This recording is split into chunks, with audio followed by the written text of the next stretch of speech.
不動産屋さんの階段です。不動産業の中で建物のメンテナンスや賃料の回収などを行う物件管理の仕事がありますが、居住者さんたちの苦情にも対応し処理することがあります。でもその苦情には原因不明で対処のしようがないものも時々あり、それは大抵事故物件なんですよね。さて、これはとある賃貸アパートとマンションで起きた居住者さんからの苦情のお話です。まず最初は東北地方の不動産屋さんにお勤めの仮に三島さんとしておきますが、その三島さんが数十年前に賃貸アパートの紹介をしていた頃の話です。さて、店頭に来たお客さんの中に大学受験が終わってその年の春から大学に通う予定の女性が訪ねてきました。そこで三島さんは店頭でその女性、仮に A 子さんとしておきますが、 A 子さんの希望に合うアパートを何軒か紹介しました。そして他の男性社員が引き継ぎ、 A 子さんをそれらの物件に案内したそうです。運よくその中で A 子さんが気に入った物件があり、即契約にこぎつけました。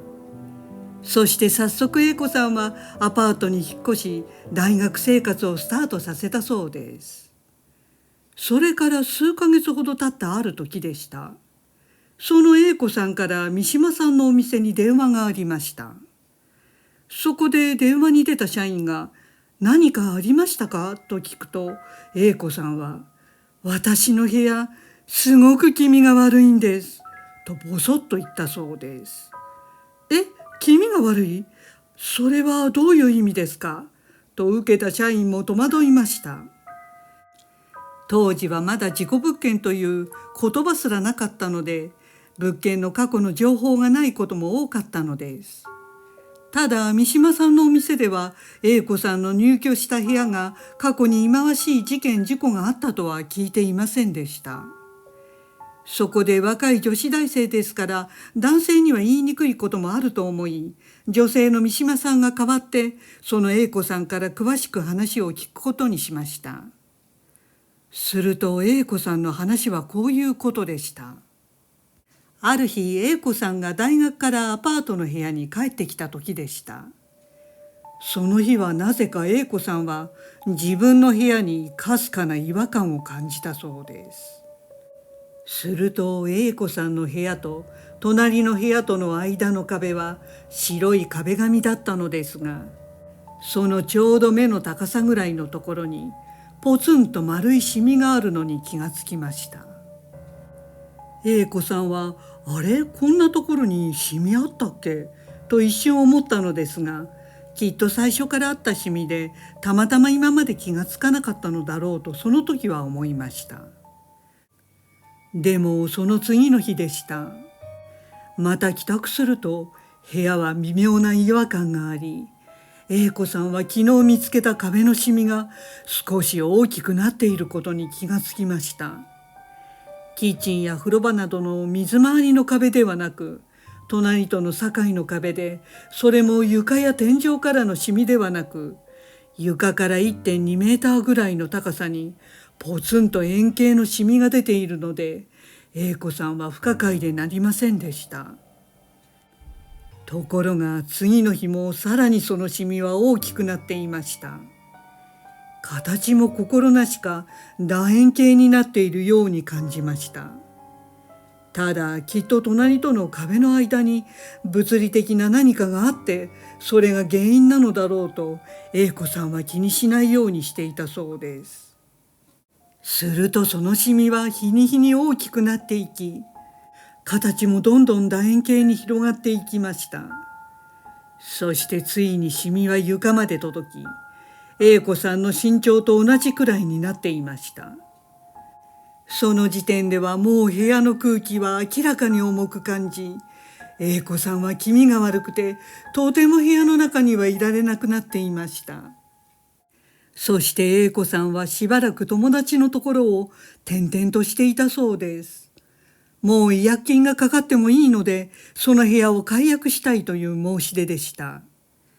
結局 A 子さんのご両親も承諾して、 A 子さんは半年も経たないうちにその部屋から退去することになったということでした。それから間もなくしてその部屋を清掃することになりました。そこで男性社員が三島さんに、例の A 子さんのいた部屋、清掃前ならまだ入れるから中見てみると聞いてきたそうです。そこで三島さんはあのシミのことがとても気になっていたので、中を見てみることにしました。男性社員と一緒にその部屋の中に入ると、三島さんはぞっとしたそうです。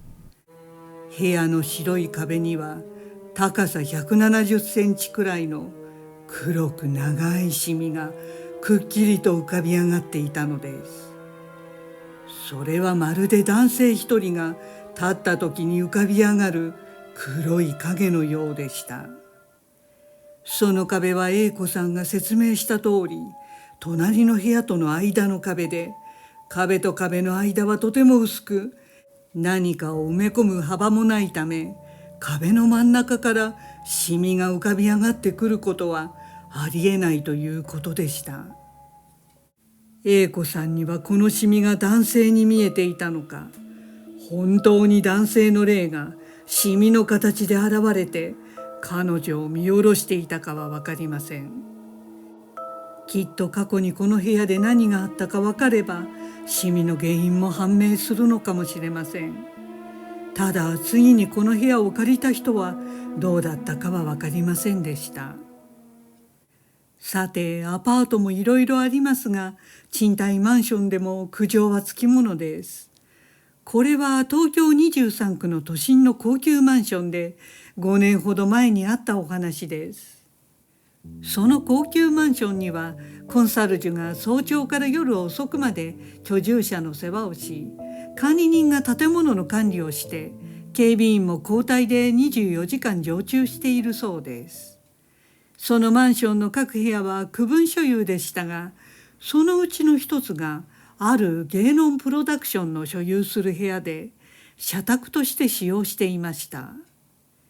そこは7階の部屋だったと記憶していますが、プロダクションの所属タレントや俳優などが定期的に住んでいました。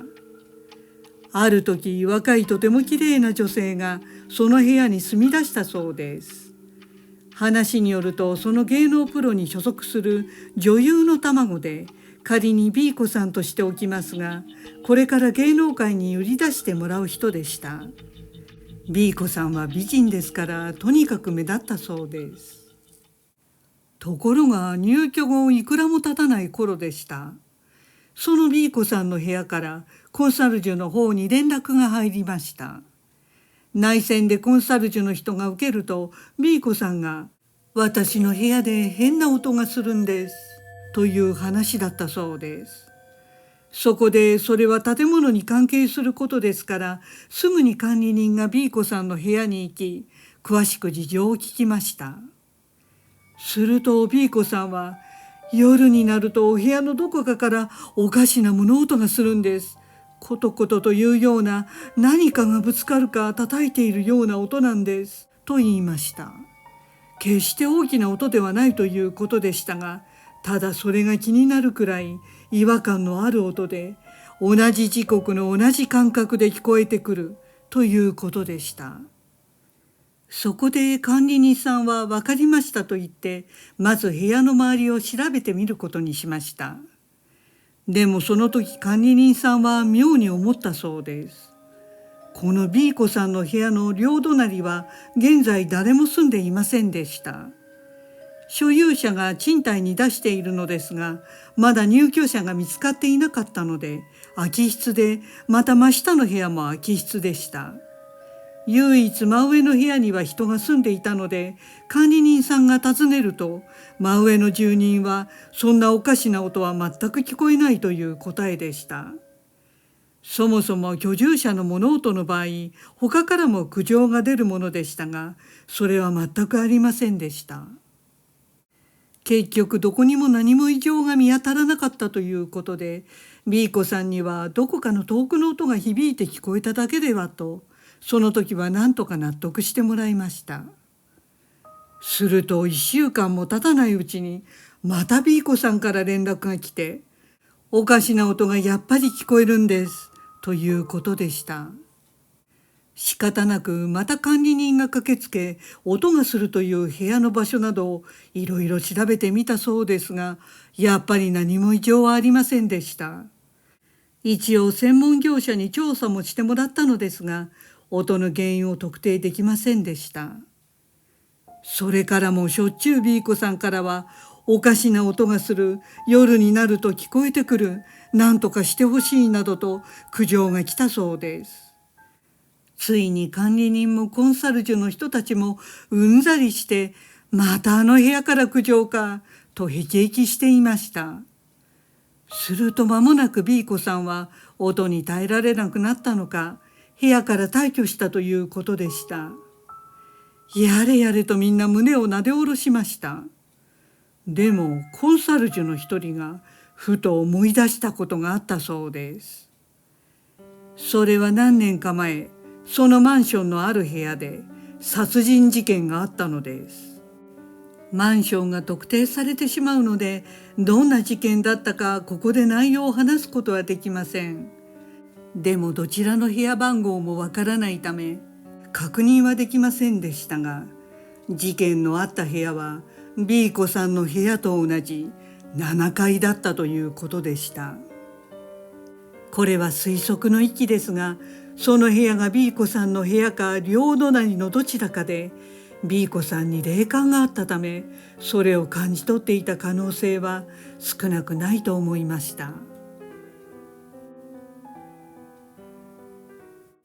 ご視聴ありがとうございました。よろしければチャンネル登録といいねボタンをお願いします。